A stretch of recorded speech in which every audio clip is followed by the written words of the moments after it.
to that. So I'm You, just happy to be here. you are absolutely always fun. Ironically, one of the, I mean, I can't, I've lost counts on the number of guest spots I've done on the House That Screams Oh, podcast me at this too. point. But I did ironically come onto the House of Screams to talk about Candyman. That was possibly one of my favorite episodes I've been on. But I've been on, I think most recently for me it was the Hills Have Eyes remake that I Yes. joined you for, which was another great discussion. But we've covered all variety of. I've been on your show and we've covered all variety of different types of movies and that. So, I thought uh, it was funny. When it was decided that I was going to do Candyman with you, I had actually forgotten that you had done it with us, and I was like, man, we covered that kind of like early because in season 2 is when we started covering single titles, and you and I had befriended each other really early on in our podcasting stuff. yeah. So I mean, I think when you first guested on my original horror podcast, I think I was only maybe 20 episodes deep at that yeah, point, I mean, we and were both you starting know, out at the same time. at that point, I was podcasting solo. I was releasing solo episodes. There were literally little half an hour episodes of me just giving brief thoughts on movies. And yeah, we like you say, we befriended each other from there, and it's just sort of grown. It's grown so many arms and legs, and we've covered so much, and it's always good to see the growth of the House That Screams and the growth of what I'm doing as well. So it's been a journey. It's truly been, we're like family. We are like family, Our absolutely. little podcasting network is all full of all of us that kind of either started out as listeners and then kind of did our own podcast, or we've all done each other's shows, and I just love that our little family, like we're like a real family. We don't always agree, but I mean, I think we actually quite rarely agree. that's the beauty of it, because we still love each other, Yeah, and it's still really really fun. I think Candyman was actually the one time I've been on your show where it was pretty much general consensus agreement.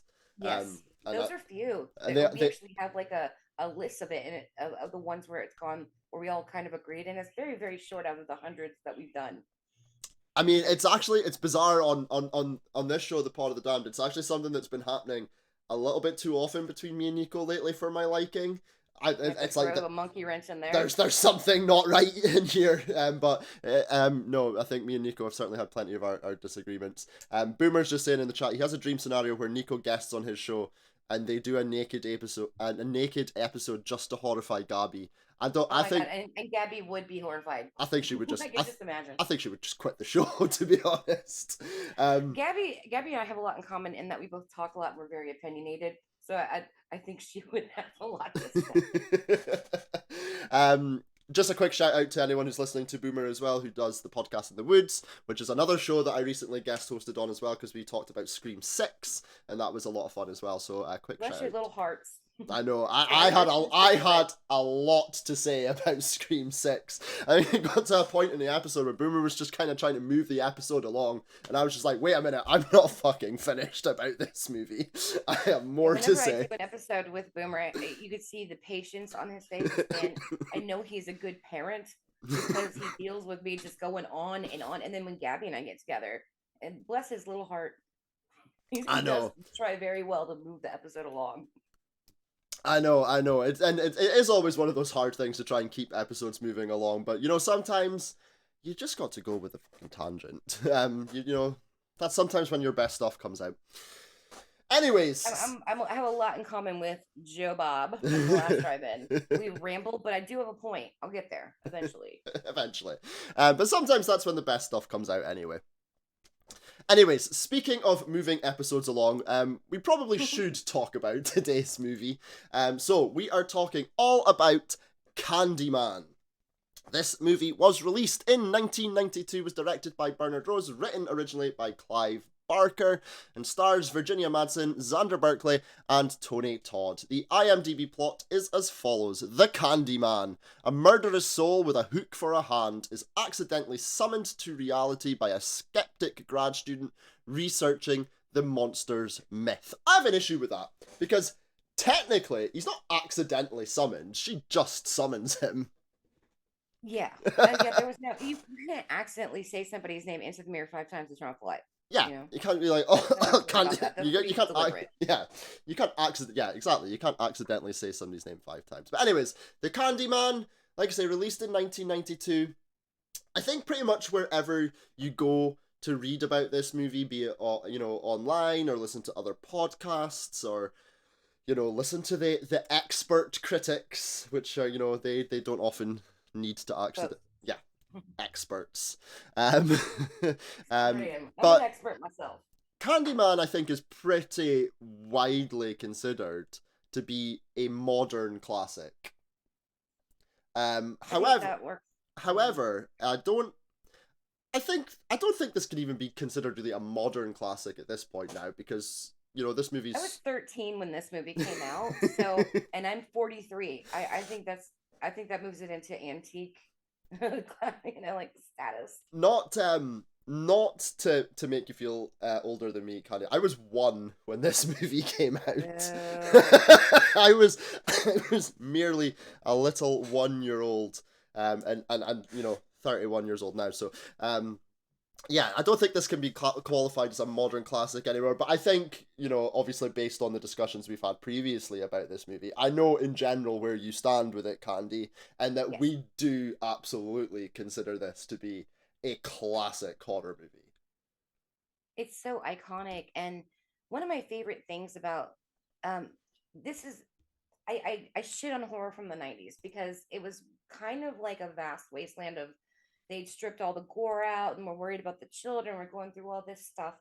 And mostly the 90s sucked, but Candyman, and we also got Bram Stoker's Dracula. And there were these gothic, romanticized. I mean, and you have to admit that Candyman has a charisma, a charm, and there is sort of a forbidden romance gothicness to this. And so this was like this great moment before everything really like fell off the wagon and sucked. And then it wasn't until the later bit of the 90s we started getting like Scream and I Know What You Did Last Summer, stuff that I don't really like. We're Until you kicking get to off. like the gritty reboots in the 2000s. Yeah, no, definitely, because I think you're right. In that early 90s, there were some great, you got think, like you say, you had Candyman, you've already spoken about Bram Stoker's Dracula, but you also had things like Silence of the Lambs, you had Misery, you're talking, these are absolutely iconic, classic horror movies that were coming out in the 90s, and you're right, in the 90s is absolutely, in general, completely shit on as a decade for horror, and for me, yeah, the 90s is a subpar horror decade, but you've Well, got coming to, out of the 80s yeah, where we had such, I mean, it was like mass produced, a lot of crap, but there was like this, wretched excess. We had a lot of great grindhouse flicks, Frank Henenlotter, we had the slasher boom and just gore like crazy. And so I always feel like each decade in horror is the complete opposite reaction to the one before it. So we stripped down, they're trying to do something different. And I think everything was trying to be the Silence of the Lambs. Um, and they were trying, like, it was only allowed to be so gory because they didn't want it to be too much like an 80s film. They were just trying to get away from that. So this is very anti 80s. This film is very like, it's the 90s and we're going to do something different. And I loved that we got these gothic things like the Interview with the Vampire, we got Bram Stoker's Dracula, we got Candyman, a different feel. yeah, yeah. It's because again, like you say, in the 90s, Scream is always credited, isn't it, as that movie that saved horror in the 90s. It really saved horror, and again, I think me and Candy are in agreement on this one that whilst I appreciate Scream and I appreciate what it did do for horror because it definitely did help with a bit of a horror renaissance. Um, Yes. for me, it's just not that great a movie. It's so widely beloved by horror fans far and wide, It's and not it's bad. I like that first one, that first entry, but I was a senior in high school. So we've got this like those years in between, 1992 and 3 where we are getting these, like Candyman and those movies. And until Scream came along, I mean, there was just nothing going on yeah, in horror, yeah, really. We had Event Horizon, which was kind of overly edited and it was just I like Scream because it brought the slasher back, but I didn't like the way it did it. yeah. I And adore Event Rose Horizon, McGowan. by the I way. love Rose McGowan. Yeah. Oh, yeah. I like I said, there's tons to love about Scream. Matthew Lillard as well. I think we're all Matthew Lillard fans here, and I love Event Horizon. I'm glad you brought that up because to me that's one of the most underrated movies out there. But there's so much more potential that could have been done with that movie. And it's definitely having a renaissance right now. Oh, 100, yeah, definitely. But People yeah, are going back and going, we wish we had the footage. Well, we just have to kind of imagine it. yeah, and that's and that's almost better. And Yeah. your imagination will always be able to do so much more than what anyone can put on But a what we screen. did get was fantastic. Exactly, it's incredible. Boomer is already deciding to upset people in the chat. He's got an unpopular opinion. We will get onto this a little bit later. He says he actually prefers the 2021 Candyman to the I original. like it as a legacy sequel because I hate Candyman 2 and 3. They were just garbage. They ruined what was great about, or they were trying to ruin what was great about the first Candyman by trying to give us way too much backstory with a lower budget, just trying to beat other movies when it only needed to be Candyman. So I love the 2021. When it came out, like horror fans were really divided about it, but I liked the legacy sequel quality. I thought it was fantastic. It matched the tone of this one. I don't prefer it, but I Mm-hmm. do like it. Yeah, no, I think I'm in the same boat as you, Candy. I definitely enjoyed it. I had a lot. I had a lot of expectations going into it, which is something I usually try to avoid. I think this, the 2021 Candyman, sorry, and we were talking about it just before we came live. Evil Dead Rise is probably the two movies that I've had such high expectations for. It's I was possible. pumped for Evil Dead Rise for a long time, and we just talked about it on my show, and Boomer was on that show. Mm-hmm. Um, and he got to sit there and just watch us volley back and forth, and everybody's picking sides. It was kind of wild, but uh, yeah, that was when you get these highly anticipated movies like that, everybody's either going to love it or hate it. Yeah. And when those first gut reactions come out, so with Candyman, I saw a lot of people, I absolutely hated it. Now, the funny thing about the 2021 is that people were like, it was too much on politics, it was too much on cultural movements. I'm like, did you watch the original movie or not? Because that's absolutely at the heart Mm-hmm. of the original Candyman. It followed the legacy completely, but they're like, oh, it's trying to shove its message in your face. I'm like, it's had the same message. It didn't shove it in your face any more than this one did. No, It's it's the perception is incorrect. yeah, and I think that's potentially a problem with modern audiences as well. When the political landscape of the world at the minute is so polarizing. There Oh yeah. is it's and that goes for I think especially for you guys over there in the States. But Oh god, it's so bad here it's right now. becoming more and more apparent over here in the UK as well. And And it's probably. not just like racism, it's there is a racial issue very specifically as a plot point, and the legacy of what's going on in Candyman. But here we have also got like the war on the LGBTQ plus community, which my kids are a part of, which I am bisexual, which my brothers are gay. Like it affects, and you know our trans friends and everybody. Like it's just like it's so bad here, and horror has always been a really good place to be cathartic, to heal, to tell a story, because horror has the most freedom, and Hmm. you can phrase it or put it any way that you want, but you can and if you label it as a drama, suddenly everybody's going to come into it and look at it in that drama perspective. But in a horror movie, you can look at it any way that you want to, and you can do and say a lot more, and it can be coded, it can be not coded. I love that Yeah. about horror. No, it is. It's absolutely, and like you say, it's that's what horror is, and that's part of the reason why horror became the it's part of the reason why horror I feel like has always been pushed. It's always been looked down upon by the rest of the film community. And it's because of those things. It's because people who like horror are considered to be different or weird or whatever it is, because we like watching people get their guts spilt on screen And we and usually cheer it on, especially like in a Jason movie. I'm like, can you kill them faster?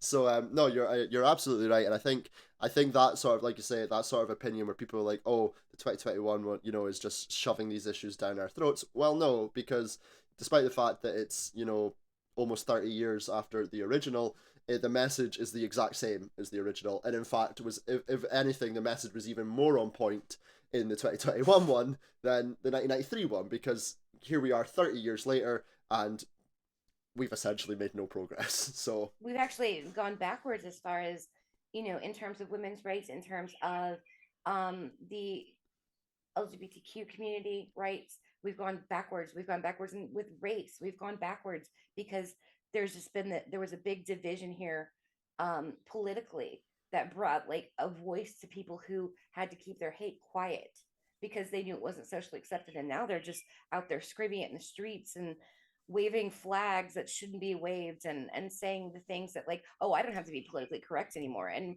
women shouldn't have rights. I'm like, oh my god, are we going back to like the 30s? I mean, like, what's happening right now? yeah, It's so scary. yeah, oh, 100%. That's scarier than any movie. Mm, just to catch up on chat a little bit, Danny Delusion in the chat, going back to our conversation on the 90s, says that there was some good outliers in the 90s, though, things like Arachnophobia and Jacob's Ladder. Jacob's Ladder, yes. I'm a big fan of Arachnophobia. I wouldn't sit there and say, though, it's maybe the savior of the movies of the Oh 90s. no, I mean, it was a comedy mostly, but it wasn't. I don't like spiders, and it just didn't hit me right because at the age I was when Arachnophobia came out, I was really getting into like, I was really deep diving into like, the back catalog of Romero outside of Dead films. I was doing other things, um, exploring exploitation. So yeah, it just didn't hit me right. Yeah, I'm a big fan of Arachnophobia. It's not a movie I would credit to being up there. It's one we've covered on the show before, Yeah, I um, remember and you guys talking about it. and I think we rated relatively highly, but it's never going to be As a that. matter of fact, Shaun of the Dead did that one with you He guys, so I do did. remember when he did it. Yes, that's it. You did. I knew I had a guest on that one. I was like, who was the guest? I couldn't remember if it was you or not. I was like, no, it can't have been. No, Um, it was him. I would say my better half, but I'm the better half, so I would the other say one. I'm the That's better half, but my better half's in the chat, so I better not. So no, but Jacob's Ladder definitely, I think, is definitely one that could qualify as one of those sort of really great outliers from the 90s. So I would definitely And I agree never with would have that. seen it had my mom not shown it to me. And it was so out there and different and mood. It's such an atmosphere in that movie. And this is another. I mean, where it fits in with Candyman is that it's very atmospheric. It's very, you know, um, it's not afraid to push the envelope. Jacob's Ladder, like, just really, yeah, people should talk about it more. Yeah, yeah, it's one that I've actually never covered, so it's maybe one I Mm, can add on to the we haven't either, so um we don't maybe. get too serious. So that I feel like that might be too serious for us because we rarely do anything serious. Yeah, I'm afraid what kind of night it would catch us on. yeah, I think every time, me and Nico start to talk about, or we're covering a movie, and I think, oh, this has got some serious shit that we need to discuss, I do get a little bit stressed out, like, about recording that episode, more than I do about something, fun. Um, just to go back, to what we were chatting about there, about, the sort of progress we've made as a society, or lack of, um, thereof. I think you only need to look at it in the fact that, Tony Todd as Candyman was the first black franchise serial Yeah. killer, the first black franchise killer, and I don't think that's changed. Well, I mean, if we want to go back, there's a fantastic documentary on Black horror history, Mm, called Horror Noir. It is on Shutter. It's been on there for it's been in there for a. probably Shudder's entire existence, but it's fantastic. It's I great. mean, you can go back to like Blackula, Yeah. but nobody took that seriously, and that was definitely more of like in the black exploitation, whatever. This is the first serious film, and really, yeah, our only black icon of horror as far as like a villain. And not only that, but he's got like this, the charisma, the sexual tension. He's definitely a romantic figure, so it's not even like, like Freddy's funny. uh Jason is just merciless, but we've got, not only is our main black villain such a strong role, but he's also a romantic figure. I love that about him. Yeah. I love that about Candyman because when I was 13 and saw it for the first time, I was confused by how I thought he was so hot. And he's got the hand cut off and that hook shoved in there, but I'm just like, oh, well, I don't understand what I'm feeling right now. Just the way that he spoke it. And when I met Tony Todd, my knees went weak just from that memory of how I felt the first time I watched Candyman. So Yeah, no, what I love about it as well is, they could have easily gone with all the typical black stereotypes that have been so horribly portrayed, not just in horror, but throughout entertainment, film, cinema, TV, Yeah. anything like Like the that. black friend who always dies, which would be talked about in a meta way later. Yeah, absolutely. What I love here is as well is not only do they make it a couple of different things. They make it a lot. This is a horror movie, but this is a love story as well. This Absolutely. entire movie is absolutely about Tony Todd, the Candyman, falling in love with someone who was forbidden at his time of being, and that's what obviously ended up creating the Candyman as we know it in this film. But also that they make him incredibly intelligent in this movie. He's Hmm. quoting Shakespeare throughout this movie. He's paraphrasing things. He's speaking very eloquently, and I love that they went in that direction because I think that really sets him apart from so many horror villains. Like you say, you've got Freddy. Freddy's really funny, and that's Freddy's shtick. You've Yep. got Jason and Michael, who are these silent, merciless killers, and you've got all these other killers who are sort of, they might have their own gimmick, but there's no one like the Candyman. Yeah. And the fact that, it I never felt like it was too preachy. I felt like it was just spot on with how they had to tell the story. Obviously, with the cultural race issue that is at the heart. I mean, when Clive Barker wrote the original story, none of that was present. And I think Clive Barker is such a fucking interesting person. Oh And yes, he produced this, but his original story, it was an urban tale, but it was set in the back of London, and but by putting with the Cabrini Green location, which is was a real place. I think it's gone now, but it's just like it made it so much more poignant. And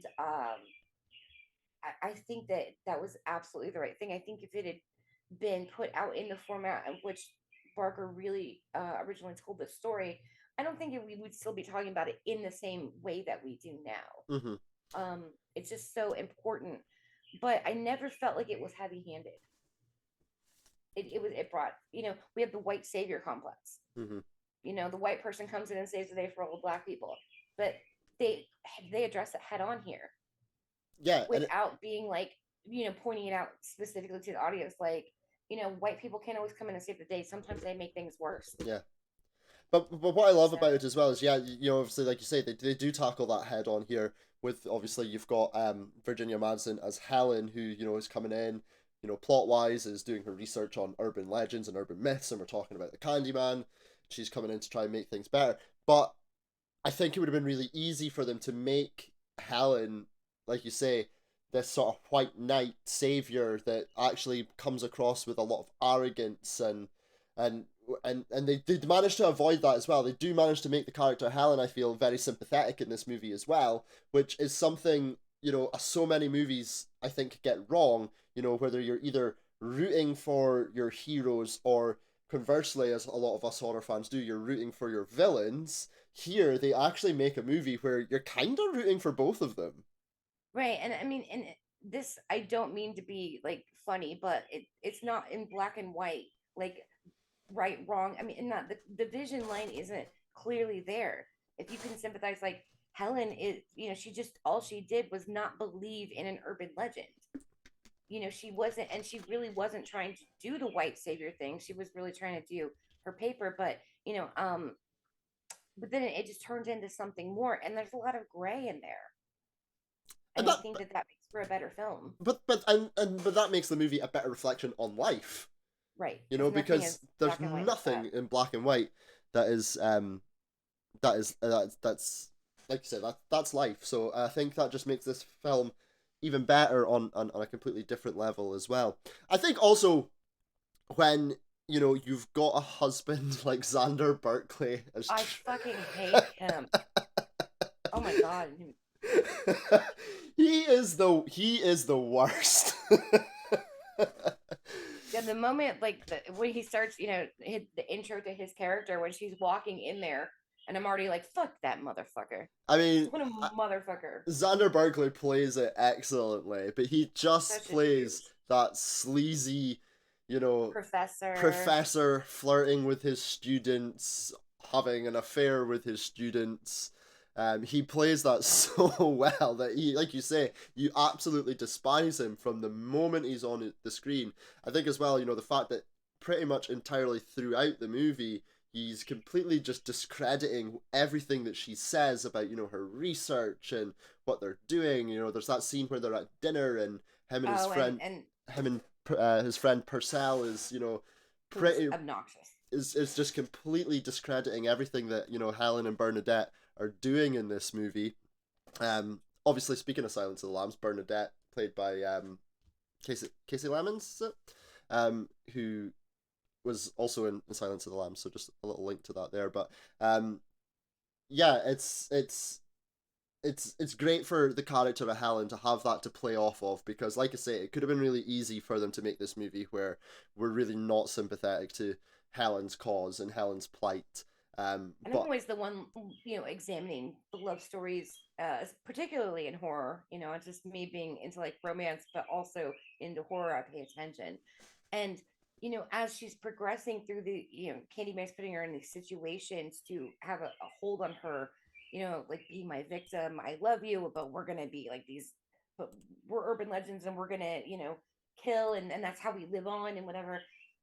She needs the husband. She's like, Trevor, what's going on? And he's the one setting her up and like put her in the mental hospital and deserting. And like when she first gets arrested, he's out screwing that student. mm, And she's like, where were you? I called from, but she's still in a situation that desperate. Who does she have to believe in? Who's going to be there for her? And that's her husband, the one person she should be able to trust. mm-hmm. So I hate him all the more because that's the only thing she has to cling to get through. Is I want to see my husband. I want to talk to my husband. Well, your husband doesn't fucking care No, about you. like I say, he's too busy, plowing the student. It's yeah, total fucking dickhead character. But what the things I love is as well, because we've already kind of mentioned, we were talking about Scream earlier, and we were talking about our big sort of franchise horror killers, and one of the things that all of these killers have is a highly thought of final girl. Ghostface has Sidney Prescott. You've got Laurie Strode. You've got Heather Langenkamp. Yep. And in here we've got Virginia Madsen now. But however, whenever you're talking about final girls and you're going through that with people, Helen is rarely really brought up in line with some of those other characters, your Sigourney Weavers and your Heather Langenkamps and your Well, I think Jamie it's Lee because it's Curtises. not that she, because the survival didn't quite happen the way it happens traditionally. Um, she, saves baby Anthony and all that, but she becomes the urban legend herself. Mm-hmm. And so and the look of ecstasy on her face, it was the same look when she, spoiler alert, kills Xander Berkeley, her husband at the end after he summoned her. Um, that look of ecstasy on her face, she wanted this. She feels good about this. But Candyman, when he killed, he would have that very almost sexual, Mm-hmm. sensual kind of ecstasy look on his face. So it's like a succession, and nobody wants to root for that. No. So and I just think that people don't, when they talk about this, all they want to talk about is the political racial climate of it. They don't want to deep dive into the characters too much. They just want to talk about that, and which it's good that it brings that conversation up, but there is a lot more to the movie as well. I mean, it provides everything, and I just like that it gave us an ending that we were surprised by. Mm-hmm. But it's something that's never really happened before, because again, if you go back and talk about those other sort of horror villains, yes, I know throughout their franchises they kill people in all sorts of weird and wonderful ways, but the actual villain itself remains the same. It's the exact same throughout every single movie. Freddy will come in your dreams and he will, make some funny quips, and then kill you in a nice creative way. And we love it. We love it I as horror Freddy fans. is my favorite. You Everybody know, knows that about for me. me, again, everyone knows I'm a Michael Myers boy, but Michael Myers is the same in every movie, regardless of which ridiculous timeline he is on. You know, the same. And that's why I call those like kind of like junk food horror. Yeah, We know what we're getting into. We know what the caloric, content is, and that's what we want from that. But other movies we go to for our surprises, for our deep dives. When I put on Jason Takes Manhattan, which is my favorite one, surprisingly, of Friday the 13th, I can put it on the backgrounds, mm-hmm. and I can just kind of laugh like, yeah, I punched that guy's head off or whatever. I know what I'm being into, so I don't have to strictly pay attention. I Yeah, know what's going to happen, and we like that predictability in our horror sometimes. And other times, I want to think, I want to feel, I want to get invested in a deeper way. Like Candyman provides that. Like you're gonna think about it, you're gonna look at things differently, and there's a whole different mood. And you really, as the first time I saw this, I really didn't know how this was going to work out because Helen, is at a disadvantage the entire time. How's she going to make this right? Everything, she's a murderer, and you know how is this going to work out? And because not everything works out, there's not always a happy ending. Oh, the bad guy's dead until the next sequel, kind of situation. yeah, and yeah, just as I was saying there as well, it's it's the evolution of the mythos as well that happens in this movie that doesn't happen in so many other horror movies.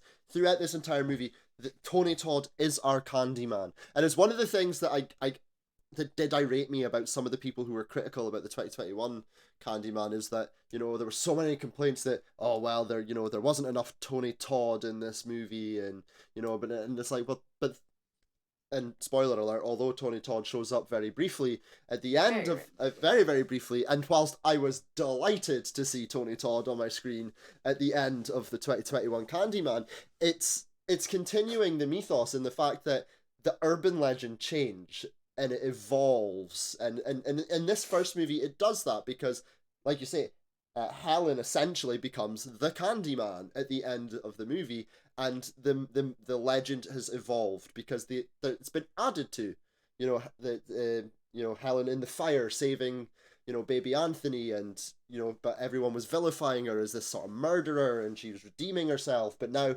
she's evolved to become this legend, and that's what they carried on in the reboot, the requel, if you want to call it. And I really love that because in that I like movie, that they even established that in the first one yeah. that, like when she's looking for Candyman, the little boy Jake's like, well, I know where he's at. Mhm. And then the guy comes in who's using this urban legend to kill or rob or beat people in this bathroom, using that legend. Heard you looking for Candyman, bitch.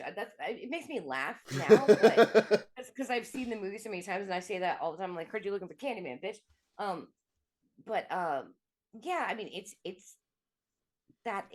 tapping into what an urban legend is and how people use it. No different than the tales of Krampus, uh, to make the kids behave. Yeah, There's always a reason, and people will snatch onto these old stories and try to make them true for people or utilize them as a scare tactic. yeah, and it just it's also every sort of urban legend it always means something slightly different in a different way to a different person. Like you're talking about Krampus there, but think of things like um Area 51, for example, and what goes on there.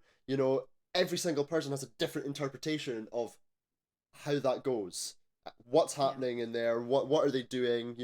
What kind of aliens have they got in there? Whether you believe in that or not, may be the case, but it's different for every person, and I think in slightly less so in this in the original because we're obviously following the story of Tony Todd and Helen, but in the second one they really emphasize the fact that the Candyman is different for different people and means different things.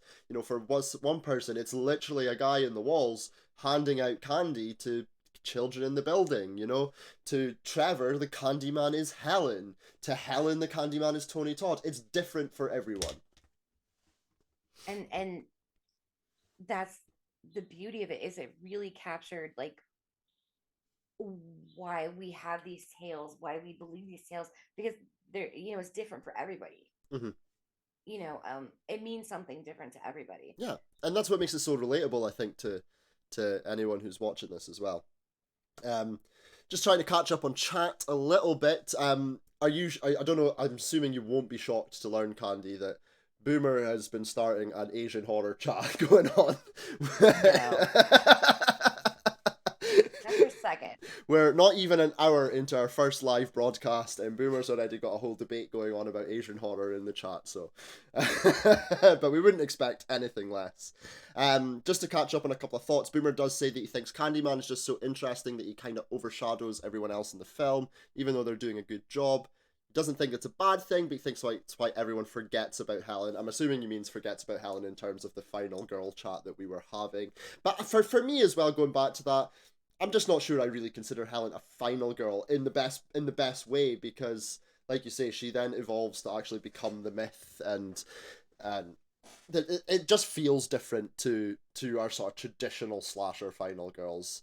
Right. I can see why people don't really sort of include her in the conversation. Um, Danny says my favorite part of Candyman was the urban legend take.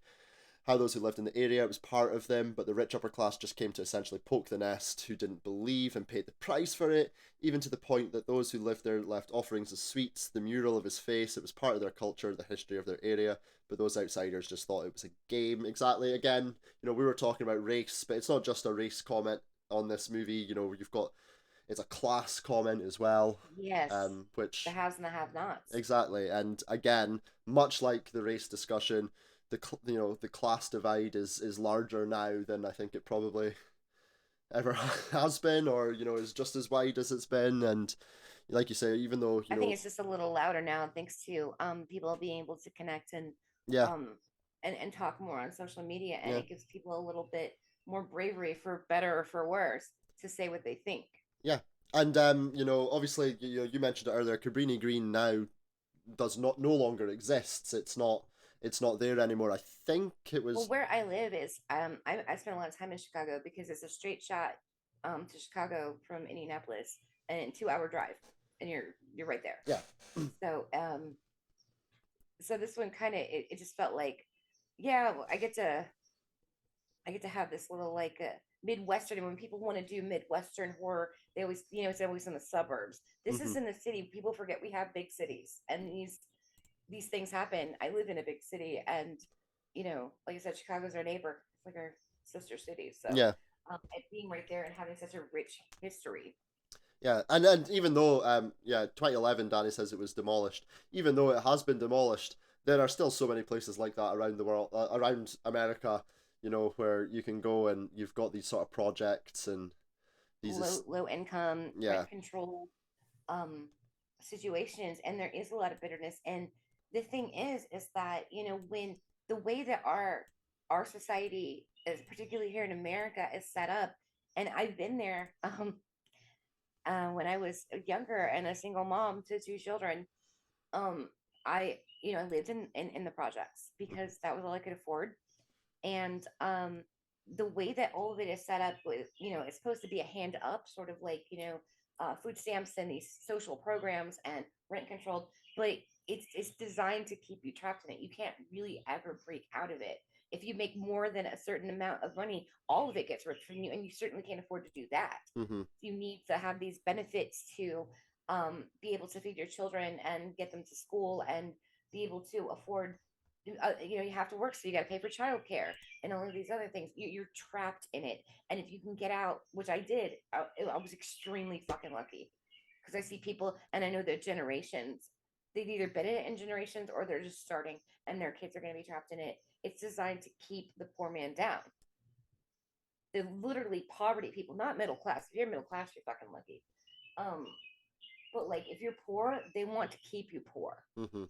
So they build these little, what the products feel like is like this little place for you to be, stuck in. And the education is not great that's provided. I mean, everything, you are at a disadvantage, and then you're looked down upon for being poor. And but the like I said, the programs are not designed for you to get out. You suck. It's a cycle. Yeah. And that's a horror story in itself.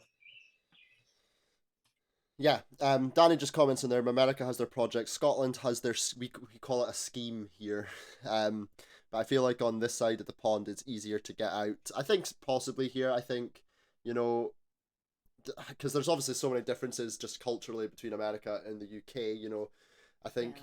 when you're talking about things like the education system, you're talking about gun violence, when you're talking Oh about God. healthcare, there's such huge differences in between, your guys' experience, what we experience on a day-to-day basis. So yeah, I think Danny probably is right there, and it's probably slightly easier this side of the world to try and get out of those sorts of situations. But by America has the worst programs, and our the way our economy is set up is the rich get rich and they step on the poor. I mean, I think that's true universally, but it's really bad Yeah, here.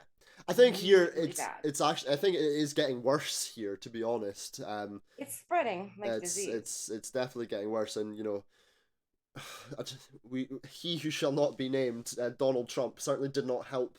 That, and not even just in No. America, but that brand of politics, I think, has spread to so many developed nations as It's well. so scary the level of hatred he was able to give. He's like, hey, everybody that, can't talk politics because, you believe in, that gun violence is staged and all of this other stuff.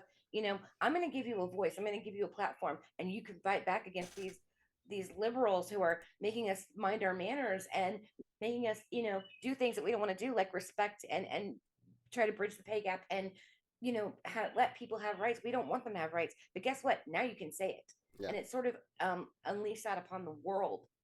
And so everybody's, he set the example that people were like, oh, well, somebody else is willing to be brave enough to hate out loud and so largely and not care about the backlash. Guess what?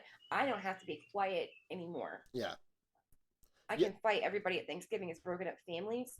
I mean, Hmm. my family, there were some people that I can't talk to anymore now Hmm. because of it. They're like, oh, I don't have to be quiet about my racism, or I don't have to be quiet about, um, it's just it was so polarizing and just the ripple effect it's had. And like you talk about the world, I mean, God, but just know that it's starting here. I was like, oh God, I was so scared, and I was right to be afraid because he's not even president anymore. But it started everybody talking, and they're like, oh, I don't have to shut up. I'm like, oh God, it was just politeness, but okay. Yeah, yeah. It's like it goes back to what we were saying earlier. About when horror has given a voice to so many people from these marginalized communities, be it because of race, sexuality, sexual orientation, gender, you know, anything like that. It gives a voice to the voiceless, and Yeah. conversely, unfortunately, people like Donald Trump gave an even louder voice to those who really already had one. I never thought I'd ever see something like the Capitol insurrection. Yeah. The fact that it was that they can't even see how it doesn't make any sense what they did. Like, oh well, we were, they're going around, like these are my rights as an American, and I believe in America, and I believe in the foundations of what we put out there. Well, it is absolutely against the foundations of what it was out there to storm the Capitol and demand in a terroristic way that the votes be swayed to the way that they want them. Hmm. That goes against everything that they're saying that they believe in, and it's just like you can't talk sense to these people, and it's frightening. That's it. And that's it. That's where the difference now lies, and you see it creeping into horror conversation more and more. Is the Absolutely. inability to debate with people and have differing opinions and be able to talk through it. We were talking off air about how Nico on your show wasn't a big fan of Evil Dead Rise. You talked about how you guys were having really heated debates, but you obviously still all being friends at the end of the day. Oh yeah. But that seems to be coming slightly less and less as time goes on. I don't know if you've And it noticed was a that. hard fight to get to that point in the first place. Yeah, And exactly, then 100%. as soon as we get there, as soon as like, you know, we're legalizing marijuana, uh, and which needed to happen, and it takes the control out of drug dealers' hands, um, gay people can get married. It was easier, women were starting to get better pay. Hmm. And and they've always, it's in my mom's lifetime, Roe versus Wade happened, and in my lifetime I've seen it, I just all go down. Mhm. It was so short. Yeah, it's just ended up being a brief sort of snapshot in time, hasn't it? Rather than a I lasting thought we were going a somewhere. lasting legacy. So it's really disappointing how things are going. Um, on all fronts, we come on here and talk about, some people might just think we come on here and we talk about our horror movies, our little horror movies that we love, and to an extent we do, but there's always such wider connotations to the things that we're talking about, and it's one of the reasons why we love horror so much, is because Because it let's talk has about like that freedom. mm, You can have, it can start any conversation. yeah. You can be talking about something like Frankenhooker, and it turns into and I love Frankenhooker because I can talk about, moving into a feminist story. Yeah. When people are like Frankenhooker, I'm like, pay attention though. But Hmm. I can still laugh and have fun with it. But I like that it can do both. Yeah, 100%. Anyways, I should probably drag us kicking and screaming slightly back to the movie that we're talking about. You wouldn't Um, think that I host a show because I'm a terrible host. I let us go off the rails on my show all the time. So I must be contained by someone else. So yeah, let's do that. no, it's fine because obviously because I run this one, I'm always the one who has to keep Nico in line. So it's sometimes nice to just let my hair down a little bit, and you'll be like, you know what, fuck it, we'll just go off on massive tangents. We won't even talk about the movie. Well, you've been on our show where we absolutely barely spoke about the movie. I know. Um. Anyways, just to go back to a couple of slightly more technical aspects of this movie, the score.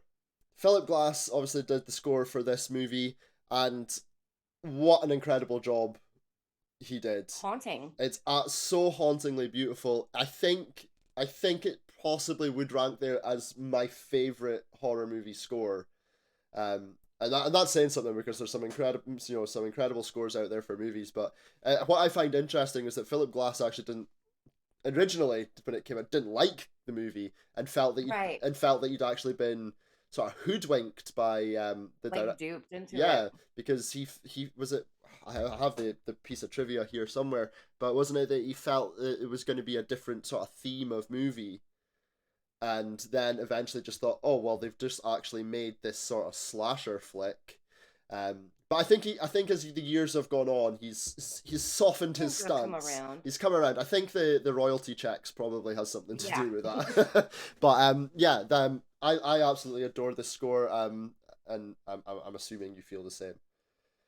I do. And just, rewatching it the other day, um, there's something so wonderful. I think I commented and I've talked about and watched this movie so many times, but I'm not the type who's gonna like put on piano or organ music, but like it's used so wonderfully. It's beautiful. It fits all into the theme of that gothic thriller horror thing. It does sound like a horror score, Hmm. but it sounds like a smart one. It's not as well. Sassy. It's going to sound stupid because it is the Candyman theme, but it sounds like a theme for the Candyman because it's very elegant as well. You know, My voice is all scratchy, so it probably sounds terrible. but it's like you say, it's a very clever score. It's very elegant. It's really beautifully done, and it really does just fit the story we've got here with the Candyman, the love story that surrounds that, the fact that this was an intelligent, artistic person, who was persecuted for falling in love with the wrong person. It just fits the movie so perfectly. It So, does. um, It makes you, it feels timeless. it does, and I think that got proven as well when we got the 2021 Candyman, and we had the revival of the score. So like Um, something when like people love Goblin soundtracks in Dario Argento and Dawn of the Dead, it was Goblin, but they love those soundtracks, but they feel very dated. mhm. And I think And Danny brings someone up in the chat. What about it's a good. He says it's a good score, no doubt. But when you have John Carpenter, right? And listen, John Carpenter is my favorite, my top director, my top horror director of all time. That's no secret. We've talked about it many he's right times. under George Romero for me. That's a pretty strong top two. It is. So and John Carpenter without a doubt has some incredible movie scores out there. And in terms of iconic, it doesn't get more iconic than the Halloween theme. But even when you go beyond that and you look at his other movies, and you've got The Thing and They Live, which was our Oh previous, God, I love They Live. which I was so was excited when I saw that you guys are doing. I was like, ah, I love They Live. we had so much fun with that, So, Great movie. um, but I think some of his scores occasionally have a tendency to feel a little dated. It's some of those we're talking about being well over 40 years ago now, and here I just think there's something, like you say, so timeless about this Candyman score that I think will always put it up there in the top few scores of horror movies of all time. So can I say something really quickly? Of course. I was kind of I'm in there just so I can look at the chat because I feel disconnected. I wanted to and Boomer said something and I would like to retort to it if go I go could. for it. I'm sorry if I'm taking over your show thing for a sec, but um Goblin dated Bite Your Tongue. Okay, hear me out, Boomer. Tenebrae is my favorite Dario Argento film, my favorite Giallo film of all time. And if you listen to the main track, which is my favorite Goblin track of all time, which is Tenebrae, it's disco, buddy. You're gonna tell me that's not David? I love it, but it does really put me into that late 70s, early 80s. Disco was king. I love Disco Goblin, and it's not quite Goblin because it was Argento didn't do that. It was everybody else in Goblin, but it was kind of Goblin. But now something like Suspiria, it does not feel dated, but yeah, Tenebrae does, and I like that. It's like I said, that's my favorite Goblin Argento kind of track, but it is dated. Dated because this is a disco Candyman. We didn't need to update this because, like, when you do the Legacy sequel, like the 2021, we didn't have to touch that. No. It still worked in this time frame, Yeah. 30 years later. Like, whereas, like, if you were to remake Tenebrae right now and you use that same soundtrack, people would laugh. I'm 100%. just saying. Yeah, that's it. Because, like you say, society as in terms of our what we like and our tastes and what we want evolves. Like as horror has evolved, which we touched upon earlier. You had that absolutely the best period of horror that there will probably ever be in the 80s, and then you Oh yeah. had this lull in the 90s that we talked about, and that carried into the early 90s, and then you got into the teens, where all the way up to now, where I think in the past sort of 5, 6, 7 years, maybe a little bit more, I think is probably the second greatest era of horror of all time behind the 80s, because despite the fact that I think we might just be starting to head on the downward slope of it, I still Well, think we're in that boy, period. did we. It's been fantastic. It's been a great time to be a horror fan. On our show, we mostly cover. I mean, not on purpose, but we want to talk about a lot of '80s horror films Mm-hmm. because we're all about the same age. Dave's a little bit older than us in his 50s, but most of us are early 40s, and we grew up in on '80s horror, and we kind of had this like a lot of downtime, a little spike in the early 2000s. But yeah, it's been a great time lately. It's at being this renaissance of horror. We're getting some of the best horror ever these days. We have some wonderful directors out there. Now, not the Halloween reboot, because God, that was the time of my life I'm never going to get back. But a lot of other stuff, A24 stuff, Ren, friend of all of our shows, and he's done our shows. He said A24 is his favorite genre of horror, and I'm like, it is kind of its own genre. Yeah. So this is a great time to especially at and to be in your 30s and 40s and to have experienced both. Like, wow, Mm-hmm. it's be excited about again. Mm-hmm. Most of the stuff coming out is good. Not you, David Gordon Green. Fuck you. Well, this is probably the first time in this episode where I'm going to disagree, because I really like the Halloween remake. So Oh God, Halloween Ends was just Halloween Ends is definitely the weakest of the three. Halloween Kills was bad enough. I said Halloween. it was my favorite Jason movie because it wasn't Michael Myers. Yeah. People did not die tonight, and I talked shit about it. We covered all three of them and went from 2018 is pretty good. Oh God, what's happening? I must admit, and I don't know if I should feel embarrassed about this. I actually shed a tear at the end of Halloween Ends, despite the fact. It's well, I know that you love that franchise so much, and so you probably had more. I'd say I've never been a fan of any of the Halloweens except for three because I love Tom Atkins. I Mm-hmm. love that there was no Michael Myers and it did like a witchcraft fun thing. It wasn't afraid to be weird. Yeah. Um, but yeah, I know that you have a lot more at stake in that franchise, so that makes sense. I think for me, it's just the end was so definitive as well, and it despite the fact that we all know that fine well they're gonna leave the franchise, they're gonna leave the IP alone for a decade, and then in 10 years' time there will be another Halloween movie. You know these you when you're talking about these franchises, they go in a sort of merry-go-round of which franchises get the attention, you know, and I, Halloween's I had I both want and don't want them to touch Freddy, but yeah, Freddy's caught it's up in a lot of. We can't even get a proper Blu-ray release like that awesome Scream yeah, Factory Friday the 13th thing. I want that for Nightmare on Elm yeah. Street, but I want Freddy versus Jason not in it, which I'm not gonna get. But don't put that fucking remake in it. Oh God. But well, that's And it. so But well, that's it. For go ahead. Elm Street is the sort of next one on the list, really, realistically, to get this sort of attention because Chucky's had it with the reboot and the TV If series, they which can was clear up the rights things, I know it's there, and it makes me nervous yeah, because, and I know like Nightmare on Elm Street, it's not every entry was great. Not every entry was wonderful. It's still my favorite franchise away from Romero Dead stuff. hmm Um, but and we all know that I'm always posting Freddy stuff, and I have Freddy shit all over my house. I love Freddy, but like he's not always right. Like the latter sequels are just like, so yeah, abysmally bad. Like I hate love like okay, so Robert England's going to be here this year for Horror Hound, which will be the first one we've had in Indianapolis in the last 4 years. And I've met him before, but I want to meet him again. I'm having him sign my Freddy Six. I have the original one with the 3D glasses still. hmm I'm gonna have him sign that. But people, I hate love that sequel. Freddy's Dead. It's so bad. I love it.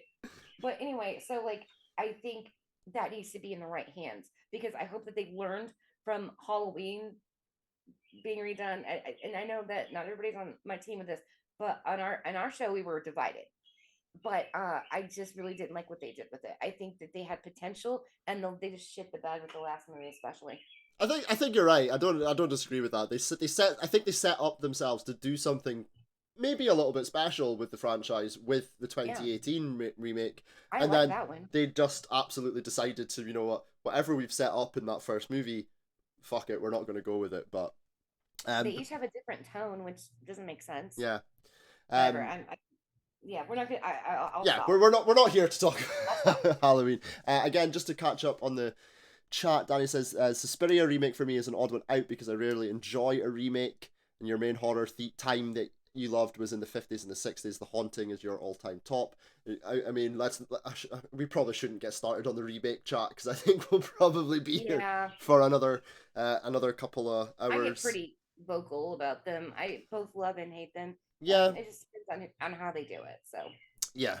So I don't think we'll go too deep into that chat because that could open up a whole can of worms. Boomer responds to portal. your comments there. Says he can see that it just seems so perfect and adds so much to the aesthetic of the film. I don't know what it is exactly, but the strange music gives it a timeless feel for me, even if the period influences are apparent. I'm assuming that's going back to the Goblin score. Um, so yeah, Boomer says they do worship at the altar of A24. I think me and Nico discussed that when we were talking about X a couple of months ago, and I know Boomer might just be a little bit of a fan of that movie. Yeah. I think he likes it. I think that's about it. I'm gonna guess and say, yeah, I think so. I mean, I think Boomer lost count about how many times he went to see it in the theater. So I don't know how the rest of us could keep up with that. I'm big on Ari Aster. That's my thing. Yeah, have you seen Beau is Afraid yet? Not yet. I was supposed to go to the movies yesterday, and I just wasn't feeling well, so No. I'm gonna get around to it. But I know that pisses people off because it's not a horror film. Yeah. But not everything that Robert Eggers does is horror, but it's so unique. hmm Like I just like that Ari Aster tells a great story. He knows how to have um emotional weight, which hmm makes everything better. Yeah. The fact that Hereditary was based on ordinary people, which is a drama from the 80s. But he turned it and had that grief, main story, but turned it scary. Yeah. But you still felt the grief, you still cried. Anyway, Yeah. Anyways, sorry. yes. Could be So better. back to Candyman. Obviously, we're talking about a horror film here. We're on a horror podcast, so it would be remiss of us to not talk about the kills that we get Yes. in whatever movie we're discussing. And in here, we have a couple to talk about, and I think for me, the one that really stands out is Bernadette, Yeah. which might surprise a lot of people because at no point really in this movie is Bernadette the focus of anything really. She's just kind of there as Helen's sort of sidekick as Yeah. the movie goes on. She doesn't actually get a huge amount of screen time either. But I think when you're talking about it's also a kill that generally it happens off screen as well, which you know I think it makes it all the better because you you hear Candyman making those sort of visceral grunting noises.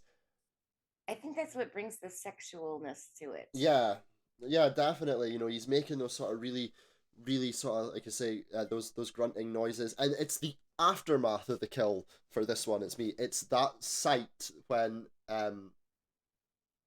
they walk into the room and you see Bernadette's corpse, which is completely discolored, completely destroyed on the Right. floor. Split from groin to gullet. Yes, as As Candyman says, and it's just visually so striking, despite the fact that really it's only on your screen for the briefest of seconds. yeah, And I but think it that stays with you. it definitely stays with you. And I think for me, that's the kill that stands out. Obviously, of course, you've got, Trevor at the end who gets it, which is probably the most joyous kill of the whole movie. I think if I'd been in a theater seeing this, I think that the whole cinema might have cheered at that point. Yeah. And then, the girlfriend who was, she was just so we get the briefest of glimpses of with her character, but she was just kind of bitchy and obviously, having struggling with the fact that, the age gap. Um, like, why don't you come help me with dinner? And like he's crying about like, why aren't you eating? Like, well, my ex-wife just died. That's you gotta mourn that a little bit, but she was, so we don't feel bad seeing her splattered with the blood and the knife in her hand, knowing what's gonna happen to her. We Yeah. don't feel bad about that either. No, definitely not. And then I think possibly the other one that would stand out is the doctor, the doctor that's sort of taking care of Helen when Yeah, because she's he's been. such a smug little bitch. Yeah. And you've got I uh love Candyman after the kill, the backwards fly out the window. yeah. That is one of my favorite visual effects in a horror movie because it just fits and you don't expect it. Mhm. The fact that he just comes in and does the kill, okay, we weren't quite expecting it to be that way, and then he just goes backwards out like some kind of vampire, But that it you know? is it's again it's one of the things I love about the Candyman because he floats between being this sort of mystic entity, this urban legend that can do things like fly backwards out of a window, that can float underneath Helen's bed and just disappear, and he can do those sorts of things. But the actual kills themselves are very physical and are very Yes. present and in the moment. They're he's using that hook, and he, like you say, he's gonna split you from groin to gullet, and I love the fact that they have that sort of interchange between the almost how present the Candyman is in terms of physical to mythical. And I think that, again, that's something that not a lot of horror movies actually bring. Yeah. So any in terms of kills, anything about around any of the other sort of scenes in the movie that particularly stand out to you, or Um, my favorite scenes, the ones there's so many great scenes. This is very artistically done. We because we have like the soft focus on Helen's face at times, those beautiful eyes. It goes very soft focus, a very abrupt change into the regular cinematic style. It's just like that soft focus from the 40s kind of takes you out of it, where she's kind of hypnotized. But also, I like when he has her and the bees, because and everybody knows this story about like he had that written. Every time I get stung by a bee, I get $1,000. You got $25,000 for all these bees and stuff. But I just love his mouth being open with all those bees, and he's got this coat open, that his like awesome coat. And then the bees, and then he just goes down to kiss her, and he has the mouth full of bees. It's just like it's romantic in the most fucked up way, and it stays with me because we've got that soft fuzzy focus there in what is very scary, this kind of almost like surreal moments. But I love that it can make it feel like magical in a way. Just the way that it's shot was brilliant. Yeah. So my scenes usually involve that. But as far as kills, I mean, I just this is more like the kills mean something as it's not the high body count. Yeah. But yeah, I'd have to say uh really all of them mattered. And I liked all of them, even with though we don't see what happens to Bernadette, we see what happens, what the aftermath of it. Hmm. You know what I mean? Like that they all matter. Well, that's it. They do all matter because and Danny in the chat brings up a good point. He says for him it's the psychiatrist kill because it really cements Helen's turning. How because she specifically calls upon the Candyman in that moment to almost free her from the predicament that she finds herself in. And that's when she sort of sells herself to him and stops being a victim and more of an accomplice. That's really when she starts to become the legend. Yeah. So, like you say, and that in that instance, that's the meaning behind that kill. But like you say, every kill means something. There's no throwaway, like you say, for just a high body count. It actually has quite a low body count, this Yeah, it's pretty movie, in low. comparison to a lot of the movies that we've reviewed, because there's movies that we've covered that go into the hundreds with the body count. Oh So I yeah. think like you say, but again, some 9 times out of 10, that's sometimes when you get these better styles of movies. It's not about the quantity, it's about the quality. And every moment of this movie is, I think, for me, pure quality. So anyways, Oh, with that being said, is there anything else that you'd like to bring up? Anything else that you'd like to mention about Candyman before I move on into our next segment?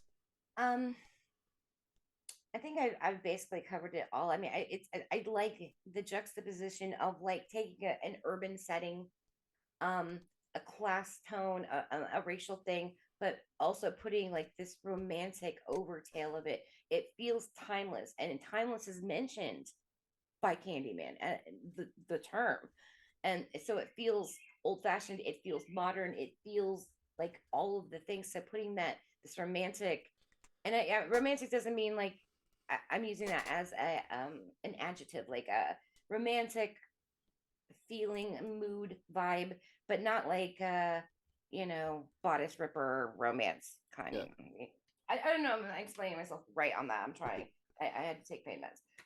But anyway, so I just like how it's it's this updated setting, but it still feels old fashioned. Does Hmm. that Yeah. make sense? Yeah, no, Okay. 100%. Completely agree with you. Anyways, with that being said, I think this is a good point for us to move on. Otherwise, I think we're in danger of, talking about this movie for about the next 5 hours. So, I can do we could do that. That's the thing. But yeah, we'll move on to our next segment then, and we'll talk about some trivia. We have already mentioned a good few bits of trivia throughout the episode so far, but there's quite a lot out there. Some of it's pretty well known. Some of it we've discussed before when we were on your show, Candy. But we'll go through it again for our listeners. We'll start off with the finances, as we always do. According to IMDb, this movie had a budget of around $6 million and grossed worldwide at the time $25.7 million. So a pretty good return on the movie. I think considering where horror was at the time as well. I think it's again, it's what we were talking about. It's one of those sort of few success stories from the 90s, really, isn't it? So, Yeah. um, so we'll give it that. There's a lot of trivia around bees in this movie, as you would expect.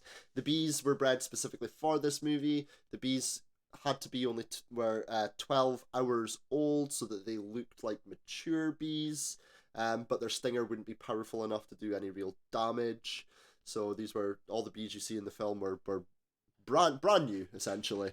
Um, but going to some other pieces of trivia around the movie, exterior hallway stairway scenes in this movie were actually filmed in Cabrini Green in the housing projects. The Yeah. producers had to make a deal with the gang members there. to put them in movie as the extras. So all those extras you see in the movie are actual gang members in the Cabrini Green projects. And that was also, again, as I know you know, Candy, to ensure the safety of the cast and the crew. Although, despite the arrangement, the production van on the final day of filming was still shot with a sniper bullet. So That's scary. it's And I always think about that when they go there and Bernadette's like, oh, we look like cops, and that's a bad idea, and then just knowing that they made this deal and got the van shot anyway, like well, I think it was just a great. few days before they went there to film. A kid was actually killed there, as well, unintentionally. I think the perpetrator was trying to shoot a rival gang member and accidentally shot this kid and got, I think it was 100 years in prison. So that was just a few days before filming. So if anything, it was quite something for them to go there and film this. The brave. It was very brave. Yeah. Um, Whilst investigating the Candyman crime scenes, Helen and Bernadette discover that the design of the apartment's medicine cabinets made it possible entry point for an intruder, which is a part of the one of the scenes in the movie, and that wasn't made up for the movie. During their research, Bernard Rose learned that a series of murders had been committed in a building in Chicago in this manner. So they're traveling from room to room through essentially holes in the wall, because of the design of the building. So Yeah, the again, poor execution of how they built it. yeah, so again, it's really scary. For everyone, I think your home is your safe place, isn't it? You're at home, you're Supposed to safe, be. and for these people, that's unfortunately just not the case. As you've already mentioned, Tony Todd negotiated a bonus of $1,000 for every bee sting he suffered during filming. So a nice little extra payday there for Tony Todd at the end of the day. I can't imagine what it would feel like to get stung in the mouth by a bee, and I'd shudder. I'm I like, mean, oh God. getting stung once is probably bad enough, but it's 23 or 25 times he got stung during the course of Yeah. the In film. the So mouth. in Because the it's like your mouth, mouth is so yeah, sensitive. It sucks anywhere, but ooh. yeah, But he made bank on it, he and did. he's happy. He likes to talk about that. He thinks it's funny. Well, you can laugh now. Yeah, it's over. So um, and he's got the money. So um, as we sort of kind of alluded to earlier, things like "sweets to the sweet," which is one of the famous sayings that was written at the crime scene, is a line from Shakespeare's Hamlet, which again goes to the point we were making earlier about making Candyman this sort of higher intelligence level of killer that we've potentially not seen before. So, um, good stuff there. Whenever Candyman is walking, his footsteps have no sound, so you don't hear him walking, which signifies his status as a mythological being, as an urban legend, which is powered by superstitions come to life. So it's something you might like for people who's maybe watching it the first time or the first couple of times, something they may not pick up on is that he actually moves without noise. There is no yeah. footsteps, and I think that's just a really nice touch. Um, Speaking of bees in the mouth, it took half an hour for them to get all the bees into Tony Todd's mouth. Oh no, no, no. Mhm. So that's a long time to sit there with people trying to essentially shove bees down your throat. Ugh. He has stated in interviews that he recalled being tranced out when he had to let all the bees out of his mouth. I think he would need to be honest. I think you just need to sort of Well, close your when you eyes. see that moment in the film, he's holding very still, but you can tell it's like not a still shot, but like he's holding very still, like he's just letting them come out. Like I guess you'd have to be in some kind of Zen state. I would have to be. Boomer in the chat says, "I'd have been provoking the hell out of the bees. I might want money too much. Just calling those bees little bitches the whole time." Well, and it's funny because speaking of urban legends, this is like a random one. When I was a kid, my mom was really big on like if we had a soda can, we were outside in the summer to check for bees Hmm. because if we swallowed a bee, it could sting you in the throat. And I thought that was some made up shit. But we had kids over. We were that house that all the kids in the neighborhood came to play at. And one kid that actually happened to him, he had to go to the hospital. He didn't check his soda and he hadn't covered it, and it went into the can. He drinks the bee. Yeah. It stung him in the throat. Remember, I was like, I thought she was making it up to scare the shit out of us, but it really can happen. So he was risking it going down his throat and getting stung there. And when you get stung, it swell and it could cut out your air off. So Yeah. Yeah, it's not something to sort of play around with. It is, you know, something that can cause serious harm. So Yeah, Tony Todd, brave man for doing that for me. I don't particularly have a fear of bees or wasps or anything like that, but Mine is I don't want wasp. them in my mouth. Yeah, I'm not scared of bees because Sean panics when a bee comes around and starts freaking out. And I'm like, a bee doesn't want to sting you because they know bees die. Yeah. It disembowels them. Now wasps, which we get these wasp nests right in our front yard. That can be a menace every year because wasps they have a Oh, smooth stinger. They can sting you. They're just cunts with oh, wings. they're I mean, little shits, aren't they? yeah. So they will sting you and sting you and sting you just because they fucking feel like it, and Yeah. they don't die. So they're just like, I can do what I want to you. So yeah, I'm afraid of wasps, but Yeah. bees now. Boomer has preempted my next piece of trivia. Virginia Madsen was hypnotized on set to help her cope with the bees as well because she's actually allergic She's to terrified bees, and allergic. Yeah. and afraid of bees. So they had to hypnotize her on set. Although she had to stop that at some point during filming. I think she was growing quite uncomfortable with being Yeah, and you can hypnotized. kind of see it. I thought it was just really good acting Yeah. until I learned that fact. Because I was talking about the soft focus shots, kind of like film noir style, where it's just her eyes are lit up, but it's like the fuzzy focus. She was her the way her eyes roll. I'm like, damn, she's really good at this. Well, she was really hypnotized. Yeah. So, yeah, I don't think I'd like being hypnotized whilst that's happening. But anyways, Bernard Rose had Virginia Madsen and Tony Todd take ballroom dancing classes together, so they would have more of a romantic connection when playing their characters, and that really pays off in the Oh yeah, it movie. shows. You know, that I really think pays off, and I think Candy, you'd I quite. buy the romance I, 100%. I think Candy, you'd quite like to go ballroom dancing with Tony Todd.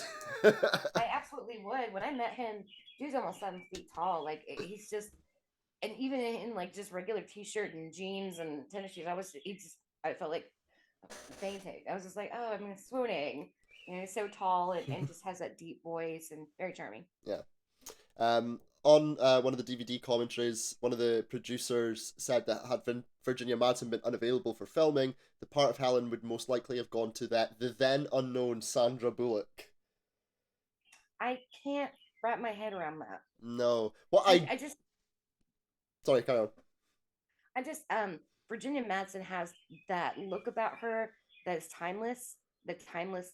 I mean, not that Sandra Bullock isn't good looking, Mm-hmm. but Virginia Madsen encapsulates like her beauty works in any era. Mm-hmm.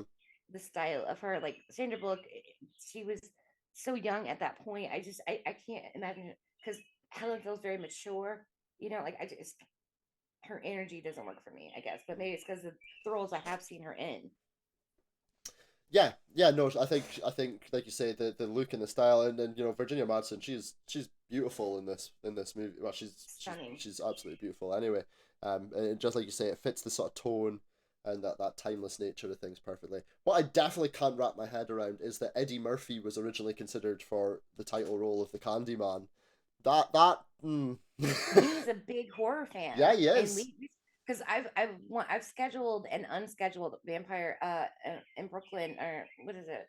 Is that it Yeah, that he did? yeah. Okay, yeah, we were gonna do that because it. I was surprised when that film came out that it was an actual horror film. I thought it was just gonna be really funny, but it was actually a horror film. Mm-hmm, So knowing that he's such a horror fan, he really wanted the role.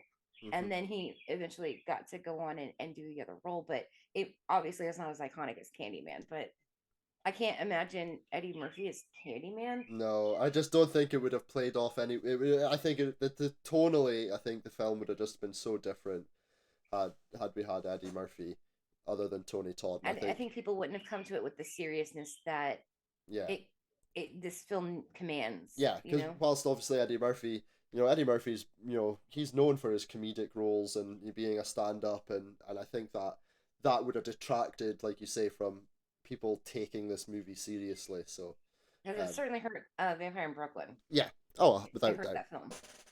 Um, So, like you say, Clive Barker's original short story actually took place in Liverpool, in England. I fucked that up. I'm sorry. Can I just say, if this movie had been filled with people with Scouse accents, no one would have taken this thing seriously one little bit. I think it Like when I was. watched Train Spotting, like the first time I watched it, I had to because they have the thick Scottish accents because McGregor's Scottish and it takes place there. I couldn't understand half the shit they were saying. Candy, if I spoke properly, I would have to give you subtitles for this recording. Well, I'm multilingual and I love like accents and stuff like that. And we have so many just within the states, like just like there's southern accents. I don't have the Midwestern accent, but my husband does. Hmm. So when you hear Sean talk, you'll hear him say certain terms and you'll see Yeah. me cringe. And it's just because I study languages. My area of study was specifically English, but I speak Italian. Um, um, I speak fluent Spanish and I studied Latin. So it's like, yeah, but yeah, when you get into the accents are so unique in the UK that it bothers me because I know they're speaking the same language as me, Mhm. but it's just so the words are said almost like they're different words. Yeah. I'm like, wait, what? Yeah. Danny in the chat says he hates Trainspotting's TV Scottish, like Gerard Butler's TV Scottish. I think sometimes when I think especially for Scottish people, and I just alluded to there. This is my podcasting streaming voice. I don't talk. I mean, I probably do talk a bit like this in real life, but I talk differently to people from here, and my family and friends and the people that I work with. I don't sound like this, 24/7. I Um, unfortunately do sound like this. I'm you know, very neurotic about how I speak because I never wanted to sound like I was from the Midwest. So, and therefore, I just sound like I'm American and you can't place me. Some people say West yeah. Coast, but But yeah. Anyways, if Candyman took place in Liverpool, I can guarantee this movie would not have been anywhere near the success that it is. I think it was Hellraiser that was supposed to be in London, originally for Clive Barker's perspective. So, and I find anyway the final piece of trivia that I have, the scene where Candyman's hook bursts through Helen's bathroom cabinet was set up without Virginia Madsen's knowledge. you can tell. Yeah, so her shock and And terror are real, and she ran screaming from the set. Listen, I the way it's understand shot why. is awesome Yeah, too. I understand why directors do that because they want to get this authentic. But if you're, but This. like Jason Miller said on the set of The Exorcist, I'm an actor. This is what I do. Yeah, like I say, I understand the theory behind it, but I just the more and more that I hear, and the more and more I hear it happens, I just kind of think it's a little unnecessary to And really. terrorizes the actors. Yeah. But I mean, the people like that. I mean, viewers tend to like that, like with the chest burster scene in Alien. That you can those reactions are genuine because only like the main actor, like a couple of the actors on that set knew that was going to happen. They had no idea Hmm. that that was going to happen, so their reactions are very real. And I think as viewers, we watch that and say, "Oh, look at that! Look at that!" She's just like pissing her pants over there, like, yeah. Yeah. So yeah. Anyways, that's all I have for trivia. Candy, is there anything else trivia wise? I know you're usually a fountain of knowledge about whatever horror movies that we talk about. Is there anything else that you can think of floating I around? think we've I think we've covered it. I think we've. Because I was going to speak on the hypnotism. Yeah. I because I was really fascinated with that. Like, I the fact that like I would be uncomfortable coming to set, which obviously she became, knowing that when Tony Todd was speaking this way, I was going to fall into like this weird thing, and not and there I was going to be filmed while doing it. Like it's just fascinating because I'm like, what the hell? Hmm. It's weird. It's cool, but it's not cool. Yeah. You know. Definitely. Anyways, with that being said, we shall move on to our final segment of the show, which is the ratings and the reviews. As always, we will start off with the critics' scores. Some of these scores actually quite surprised me a little bit. IMDb scored this movie a 6.7 out of 10. What? Metacritic scored it 6.1. The Rotten Tomatoes critics scored it 79% fresh, with the Rotten Tomatoes audience scoring it 63%. Oh, All right. of that kind of low for me. Critics' Okay. consensus, though it ultimately sacrifices some mystery in the name of gory thrills, Candyman is a nuanced, effectively chilling tale that benefits from an interesting premise and some fine performances. I think, whilst I agree with the general critics' consensus there, I think they're really underselling this movie. Well, I feel like yeah, that's been happening since it came out. Yeah, Yeah.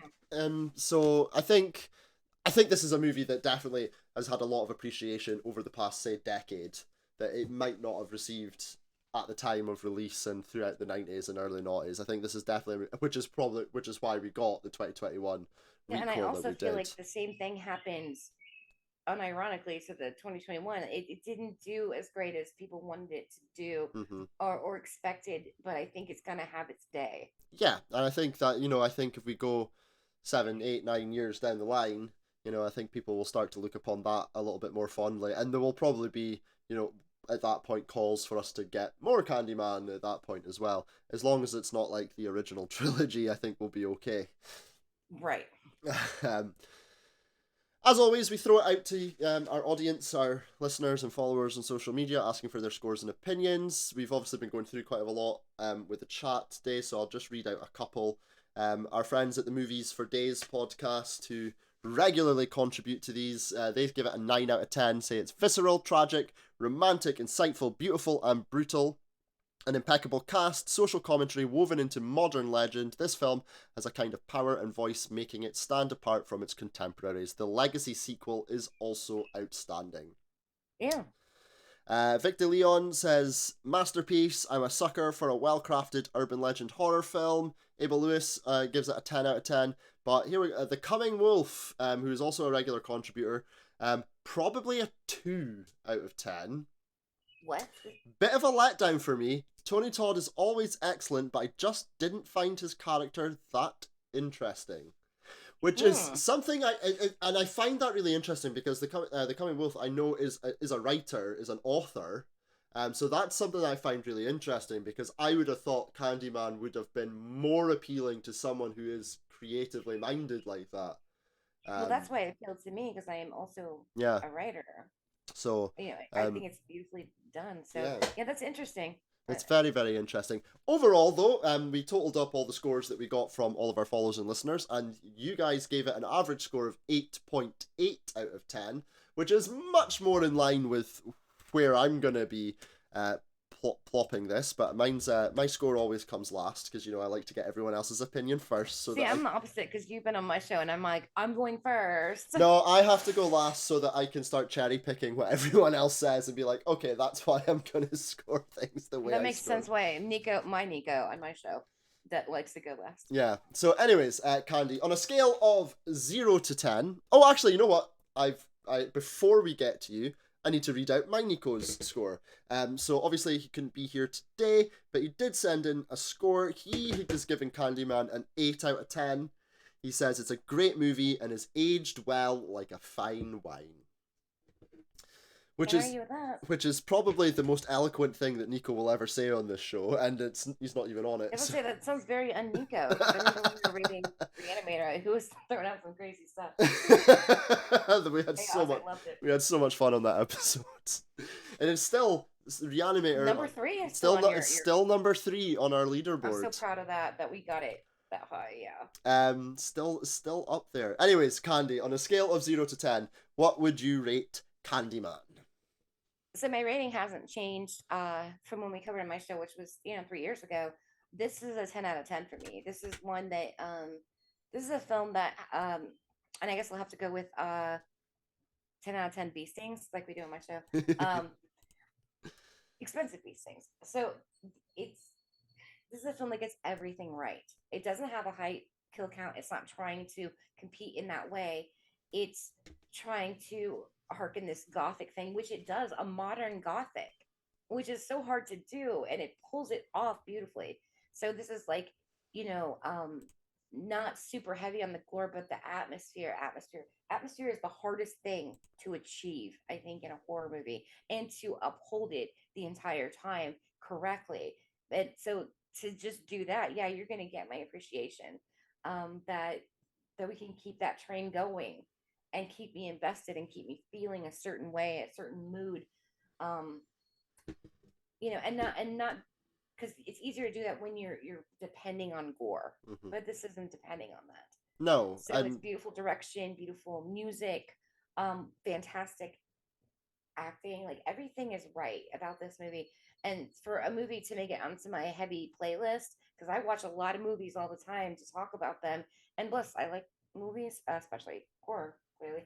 But Candyman is one, like, if I have, it's been a couple months, I'm like, oh shit, I need to watch Candyman again, Yeah. just because I like the way it makes me feel, and so that I can't give that anything lower than a perfect score, because I have a lot of movies that I like, and I for you to make it into that rotation, and amongst all the Romero and Carpenter and my Freddy movies, yeah, you're doing pretty great, Yeah. and for me to respect you, some of the movies I like, I don't really respect. Hmm. I respect this film. It's like a respectable, you can't disrespect it. It's Yeah. it's like I have honor, and it's just beautifully done, and Yeah. it's hard to do in an urban and modern setting. Yeah. So yeah, 10 out of 10. And now I know when I came onto your show to talk about Candyman, I also gave it a 10 out of 10. But I think for everyone who knows me, I am a little bit stricter with my scorings on my own show than I generally am on other people's show. And on this podcast, I do not believe in giving 10 out of 10s.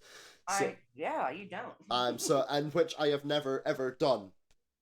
Even to my favorite movie of all time, I still didn't give it a 10 out of 10. I So, was so shocked by that. Nico got really upset with me because I started messing around with, point scores. Sometimes I'll give a half score, like a half point, but I gave Halloween a 9.8, and that really upset him. It bothered me. But having said that, this is about as close to a 10 out of 10 that I would give on this show. So I'm not going to give it a 10 out of 10. But having a look at, some of the other movies that are up there for me and what I've been scoring, I gave, like I say, Halloween a 9.8. I gave Alien a 9.5, Reanimator a 9.5. The Yeah, Omen because got a yeah, 9. we all had pretty high scores for You know, Reanimator. the Omen got a 9 from me. Um, Omen's and so good. and a whole bunch of movies. And for me, Candyman's right up there. I'm gonna give Candyman a 9.5. So it's That's it's fair. it's right up there.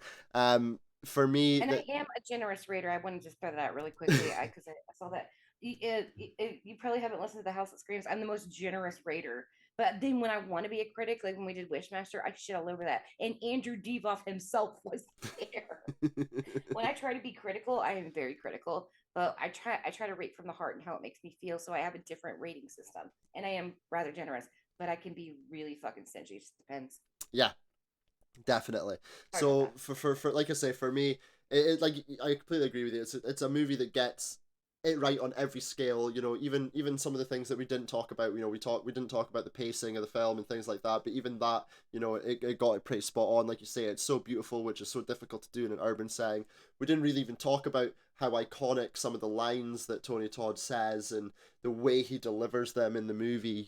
When that scene in the car park where he's seducing Helen for the first time and he's asking her to be his victim, and it's just all Hot. so so haunting and I mean, oops. beautiful, and it just for me gets everything absolutely spot on. We were talking about what it's like to show people who aren't really into horror or first time viewings, and for me, Candyman the original is absolutely essential viewing for Yeah. anyone who has not familiar with a lot of horror movies. So yeah, 9.5 for me. This is one of the best of all time. It's absolutely right up there at the top for me. Um, and yeah, I'm the same as you. This is one that I have to watch periodically because it's just so great. So there we go. Anyways, obviously we all give our individual scores on this. All the scores that we've just read out on this show get combined into an average score and then placed onto our horror movie leaderboard. So given my score, Candy's score, Nico's score, your guys at home score, and all of those critic scores, Candyman gets an average of 7.9 out of 10, which is Hmm. still for me a little bit on the low side, but That's a little too low. It should at least be in the eight. But we have managed to pull up quite a lot of those. I'm really surprised the Rotten Tomatoes audience only has it at 63%. I was Um, shocked by that. I'm really That's not surprised with right. that. But a 7.9 out of 10 puts it in 15th place on our leaderboard of now 68 movies that we have reviewed on the show. That's It's respectable. it's split um, our 2022 movies there because just above it is Prey and just below it is X. So Wow. it's split movies from 2022. It's still, I think, a pretty respectable place. You look at some of the movies that are around it, it's just below things like American Psycho and Near Dark and Hereditary, and it's just above things like X and They Live. It's slightly above the Texas Chainsaw Massacre as well. Which So Texas Chainsaw Massacre is another 10 out of 10 for me, which is not a surprise. It's one of the short lists where every single person, and if you're unfamiliar with my show, there's a lot of us where we all gave it a 10. So I'm just shocked to hear like Texas Chainsaw is there. What? Texas Chainsaw's there. Me and Nico not massively high on the Texas Chainsaw. Like we still give it pretty good scores. Nico actually gave it a 6 out of 10. Um, so not Hmm. he's not the biggest fan. It's not my favorite thing in the world. I gave it I don't like the franchise, but I love that movie. so it's still up there. But again, as you know, as the board gets more and more populated as well, you know, you'll find I think we'll find that there are movies that are just, you know, widely considered to be incredible that find themselves lower and lower down. You know, talking about, you know, if I'm looking at it now, you know, we were talking about Scream earlier. That's 26th now on our leaderboard. So that's, you know, way down there. Surprising. The original Saw is down there in 28th. We've got The Conjuring That's and the only one I like in that series. we've got The Conjuring sitting in 32nd. Hellraiser sitting in 24th. So Oh, what? um No. again, Hellraiser was a movie that maybe it's a Clive Barker thing, because Hellraiser was a movie that me and Nico dragged those critic scores up. It's because, you know, Metacritic only gave that a You did 5.6. Hellraiser with us, and I think we all rated it pretty highly. Yeah, I think we all gave it nines or tens for that one. Yeah. I think majority of us may have given it nines, because I think quite a few of us said that we do ever so slightly prefer Hellraiser Hellbound. too. Hellbound, I yeah. was one So of those people, yeah. yeah. But so, anyways, so I think that's one of the things that just people that we might find. That does, however, mean that Halloween 3 is still in our bottom five. Oh Candy. man. I and see that's the only Halloween movie I even care about. I And know. it's not because I know that people I'm a big fan of The Last Drive-In with Joe Bob and his male girl Darcy is the exact same age as me. Like our birthdays are only a couple months Hmm. apart. And so we both love Tom Atkins because we were kids and we were just I don't know if it's she has daddy issues like me, but like, it's just it's having a renaissance, but it's like everybody fucking hates that movie. And I'm like, why though? It's so great. Hmm. It's fun. It's mean. It's a mean little movie. Anyways, that is going to do it for the podcast recording. Candy, if you stay on the line, because even though we'll stop recording, we will still be broadcasting for a little bit after we finish the Okay. recording. To everyone at home, like I say, if you're watching us in the chat, we will be finishing soon, but we'll still be here once I've done the outro for the show, so stick with us. Thank you, though, Candy, for coming on the show. Thank you for being a part of our first ever live broadcast on Pod of the Damned. I I feel wouldn't. very honored to be here. If I was gonna, I wouldn't have had any other guest, to be honest, on Aw, our first ever podcasting. Like we were talking about earlier, you know, we've been on this podcasting journey together now for a number of years, yeah. right back from our both of our early days. So no, I wouldn't have had anyone else on the show for I feel our very honored. Thank you so first much. broadcast. So thank you so much for being here. Everyone who's listening, who's been contributing in the chat, like I say, don't go anywhere. But thank you for joining us as well. It was really obviously Boomer and Danny who have been going back and forth with so many different stuff there. And to everyone else who's been watching in the chat, we see you there. Obviously, you know, we love our lurkers on Twitch. You guys, you know, help us. As well, so thank you to everyone. Danny says props to the live crew. Well, you're welcome, Danny. But yeah, thank you to all you guys. Everyone who's then going forward listening to this on the download, thank you so much for downloading and listening to the podcast. Before we get out of here, don't forget, if you would like to support us, we're on Twitter at Damned Podcast. We're on Facebook and Instagram at Pod of the Damned, and you can email us at podofthedamned@gmail.com. Candy, where can people find a House That Screams Horror Podcast? We are on all major podcasting platforms. You can reach out to me. I'm very active and chatty in text as I am in real life, but that's at house underscore screams on Twitter. And Candy the Final Girl on Instagram. We have a lot of exciting content. We just got our Patreon going. First video is uploading today. So we had bad luck with it in the past because we are so chaotic, but we've always recorded on video and just never released them. And we just pull the audio from it for our show. So if you want to check us out for $5 on Patreon, you're going to get all the videos. And because we are always so many deep on releasing the audios, you're going to get the videos before you get the audio. So please check us out. That just House That Screams Horror Podcast on there. It's in our link tree. As I said, it's linktree/Candy the Final Girl. Also, exciting things coming from my podcast sister Erica and I's cosmetic brand. It's Final Girl Cosmetics. That's at Final Girl Cosmetics.makeup. We have body care coming out, all this stuff. And speaking of Texas Chainsaw Massacre, I'm also a contributor at the UK based Ghouls magazine. I am writing about remakes versus originals, and I was tasked with Texas Chainsaw Massacre and not the Netflix Texas Chainsaw Oh, Massacre good. remake. No, we call that the Netflix massacre. But no, it would be the original 1974 and to the 2003, early 2000s remake. So be on the lookout for that. Awesome. All the links that Candy has just said will be in the description for the podcast download. We will promote them across our social media platforms as well, so please go and join them. Up next on the Pod of the Damned, Nico hopefully will be back, although maybe not hopefully. It's been kind of refreshing. I hope he doesn't hear that. But we're going to be back. We are definitely changing up tone because we're talking all about Zombieland next. Oh. So I know Nico is a big fan of that, but I think we're going to have some interesting discussions. I'm not 100% sure yet if that's going to be a live broadcast episode. However, follow us on our socials and all the updates will be there. And eventually we will be looking to broadcast all of our episodes every Sunday afternoon. So that's the plan moving forward. Just like Candy, we've also got Patreon, patreon.com/pod of the damned, which I've been really terrible at keeping up to date over the past number of months, but so there's still a few hardy supporters on there. Thank you so much to all of you guys. But with us now doing the live broadcasts, the plan is obviously we will broadcast these live, either in the next day or two after that. They'll get posted straight to our Patreon.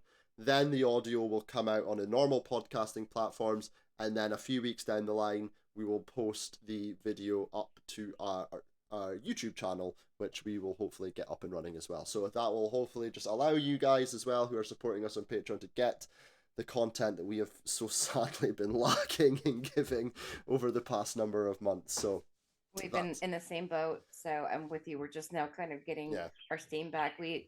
I think we just for 3 years we just chugged along, and I got a little bit burned out, and we kind of slowed down for a bit. And I think our listeners were like, "What are you doing?" Yeah.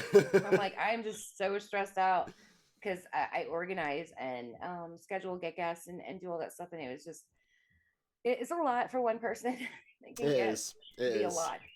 It definitely is. But yes, like I said, once again, thank you to everyone involved in today's show. Thank you, Candy, for coming on. And until next week on the Pod of the Damned, just remember, you're damned if you do, and you're damned if you don't.